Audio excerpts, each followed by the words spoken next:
สบายดีทุกคนวันนี้จะพามาล้อส้มการเปลี่ยนแปลงใหม่เราอยู่ใจกลางนครหลวงเวียงจันทน์นี้เนาะส่วนอยู่จุดตรงนั้นนี่จะเป็นสถานีรถเมล์นครหลวงเวียงจันทน์มาเลือกใช้บริการเพื่อนได้นะมันก็จะไปทุกๆจุดทุกๆบอนอยู่นครหลวงเวียงจันทน์นี่นะไปใส่นอกแตงหลัก36ท่าเรือพงปงซีไข่เกาเลี้ยวรัดของแล้วนะอันนี้ปากซาบซีไข่รัดของเกาเลี้ยวเนาะพงปงซีไข่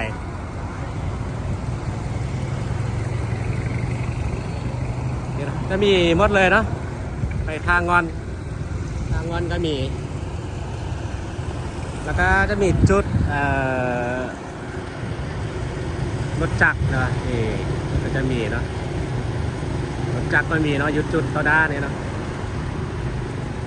สามารถมาใช้บริการเมื่อใดนะ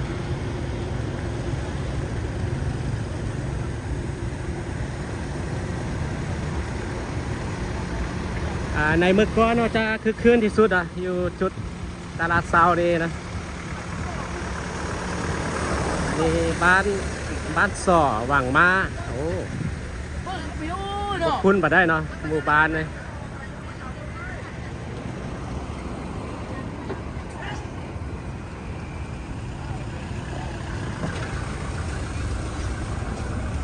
รถตุก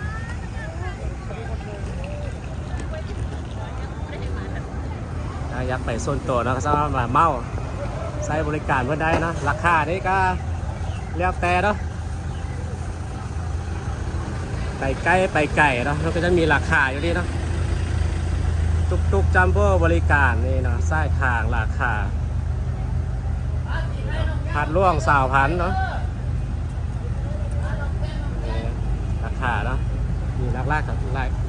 าติดอยู่นี้เนาะสามารถมาติดต่อมาใช้บริการเมื่อใดมีไล่10 คันเลยรถตู้ก็มีเนาะรถตู้รถแท็กซี่เข้าไปนี่ก็จะเป็นมีรถเมล์เนาะทางในเนี่ยเป็นรถเมล์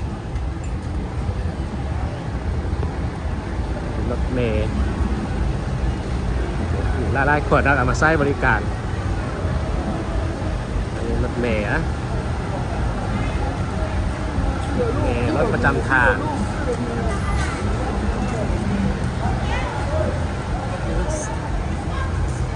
แล้วก็จะมีรถไฟฟ้าด้วยนะเริ่มเอารถไฟฟ้า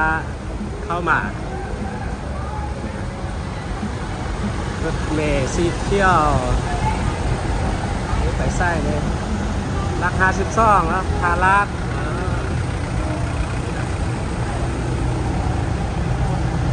ใส่ไตดงโดกทางงอนนี่คืนอยู่นะกดมาใส่บริการของไล่นะไปใส่ขวดมิตรภาพเสียงขวด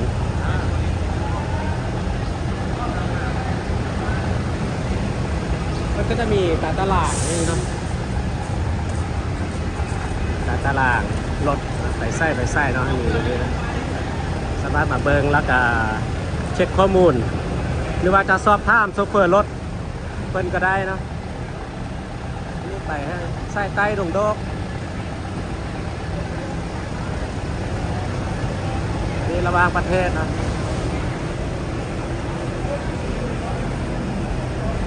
ตอนนี้ไปสถานีรถไฟลาวจีนนี่นะตอนนี้เนาะสิไปตรงนี้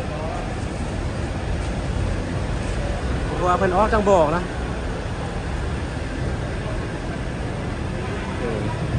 นี่จุดนี่นะบริการค่ายปีมาซื้อปีอยู่นี้นะนี่จุดซื้อปีสมานมานางหล่อท่าขึ้นรถอยู่จุดนี้นะ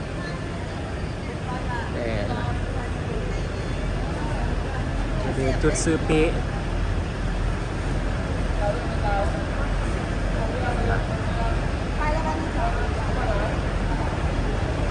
ซื้อปีแล้วก็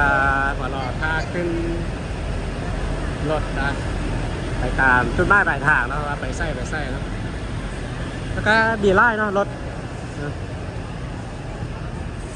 จะมีรถภายในและไปต่างประเทศเนาะไปที่ประเทศไทยเนาะมาขึ้นรถเมล์อยู่นี่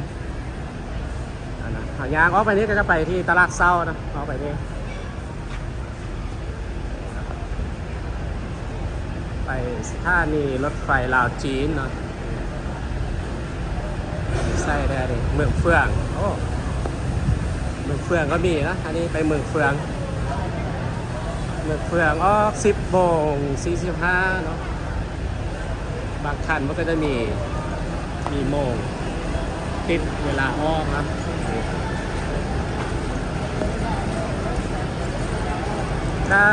จะเริ่มคึกคืนแล้วนะจะมีผู้คนมาใช้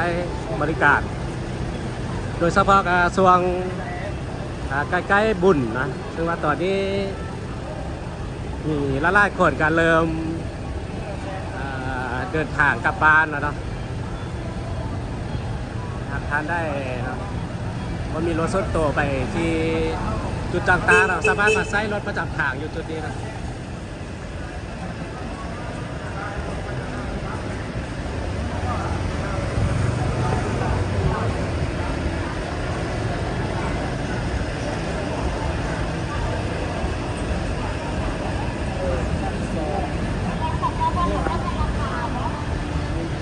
สถานีรถนี้ก็จะตั้งอยู่ติดตลาดเซานี่เลยเอายางออกมานี่ข้ามทางไปพูดนะจะเป็นตลาดเซานี่นะ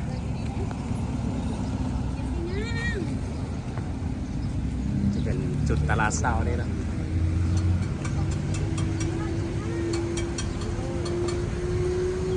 มาลงรถนี้แล้วก็สามารถไปเลาะช้อปปิ้งซื้อเครื่องซื้อของนะอยู่ที่ตลาดเซา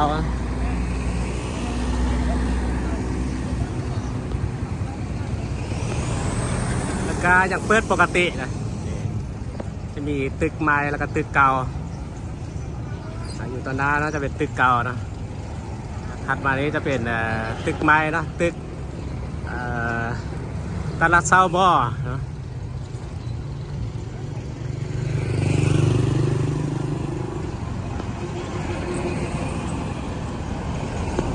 รถ2 แถวรถประจำทาง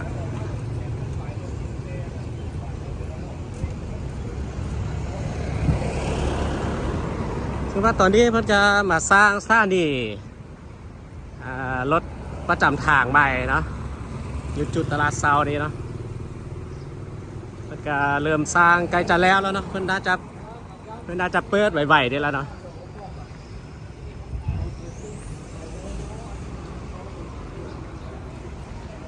ก็เห็นมีหลายๆจุดนะคนสร้างขึ้นมานะอันนี้อีก1 จุดนะเป็นสถานีแล้วก็จุดค่ายปี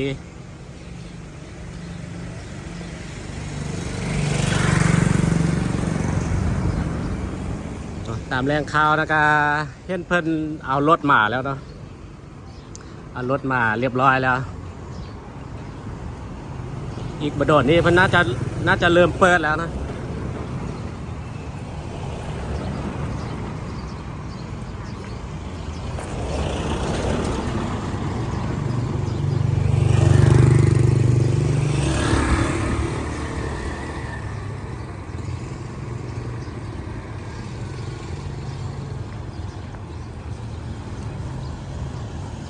แถวนี้ก็จะมีห้างค้าต่างๆนะซึ่งว่าเข้าไปไหนเนี่ยเนาะเข้าไปไหนนี่ในเมื่อก่อนนี่จะเป็นตลาดขั้วดินนะคือว่าตลาดขั้วดินตอนนี้เพิ่งก็ย้ายออกไปแล้วนะส่วนแรกก็จะไปอยู่ที่ตลาดบึงทานล่วงนะอยู่นี้มันจะมีค่ายอาหารกันกินเนาะอยู่นี้นะมีหลายอย่างเนาะข้าวผัดเลยผัดอันนี้เครื่องในไก่นะอันนี้ขนมแต่แซ่บเนาะขนมนี่เนาะขนมข้าวต้มหมูมีอย่างกันมีปะข้าวปุ้นปะข้าวปุ้นนี่นะเครื่องในไก่มีเป็ดนะมีเป็ดมีไก่ นี่ก็แซ่บอันนี้นะอันนี้หมูปิ่นเนาะว้าวนี่อาหารการกินเนาะถ้ามาลงจุดคิวรถนี่เนาะแถวตลาดเช้าเนี่ยนะอยากมาซิมอาหารแบบบานๆเนาะอยู่ที่นครหลวงจังหวัดนี่นะสามารถมาซิมได้แล้วนี่นะอันนี้สมมูเนาะสมมูมันจะเฮ็ดเป็นแบบนี้นะก็จะไม่ได้ห่อต่อนะใส่แบบนี้เลยแต่แซ่บเหมือนกันนะมีค่ายน้ำเย็นๆเนาะมีหลากหลายเลยน้ำหม้อน้อยน้ำยัง มีน้ำ กระ มะ เจี๊ยบ น้ำกระเจี๊ยบน้ำหัวบัวน้ำมะพร้าว อาจจะมีสุดท้ายน้ำใจเนาะ นี่นะโอ้นี่นะหมูปินเนาะแต่แซ่บเลยไม่ไม้นะ 3,000 ค่ายเราได้เป็นคีบเป็นโลแม่ค้า 280,000 อ๋อโล280,000กีบนะเป็นใหม่ๆเลยนะแซ่บอยู่นี่เนาะอยู่จุดนี้นะเอาย่างมานี่อยู่ใกล้ๆกับคิวรถนะแล้วก็ใกล้ๆกับตลาดเซานี่นะที่มีหลายๆคนเนาะก็พากันมาเลาะซื้อเลาะซิมสามารถมาอุดหนุนมาได้เนาะจากลงรถมาหิ้วเ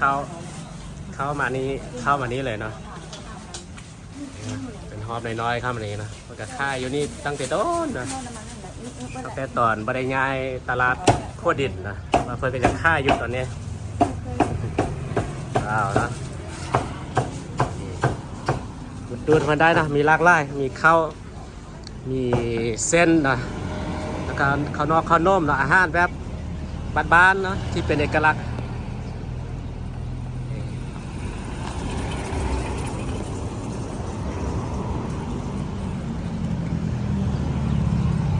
โอเคนะขาไปนี่ก็จะไปที่ตลาดเซาเนาะ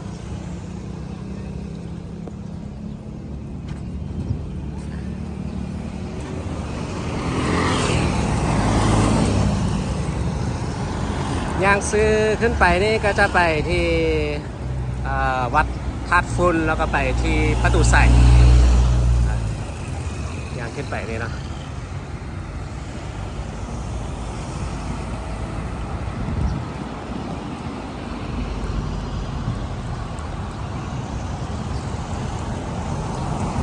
ก็อย่างเช่นมีห้านค้าเนาะห้านค้าละล่าอยู่เนาะแถวนี้ก็ยังเปิดปกติอยู่นะ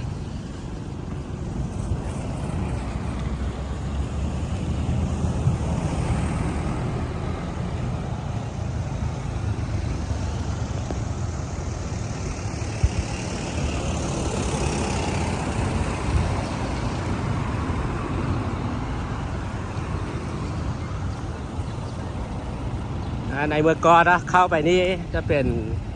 ตลาดโคดินนะเข้าไปทางในนี่ก็อย่างเห็นเพิ่นมาค่ายเครื่องอยู่เนาะอยู่ทางในนี่มีค่ายเครื่อง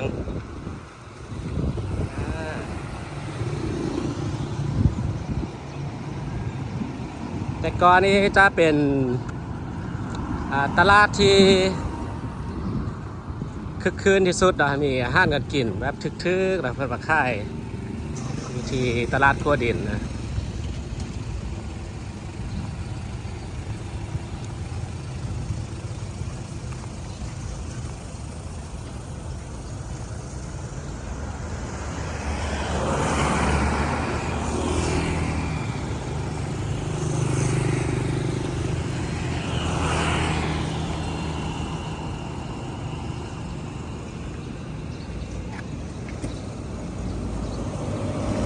อันนี้ก็จะเป็น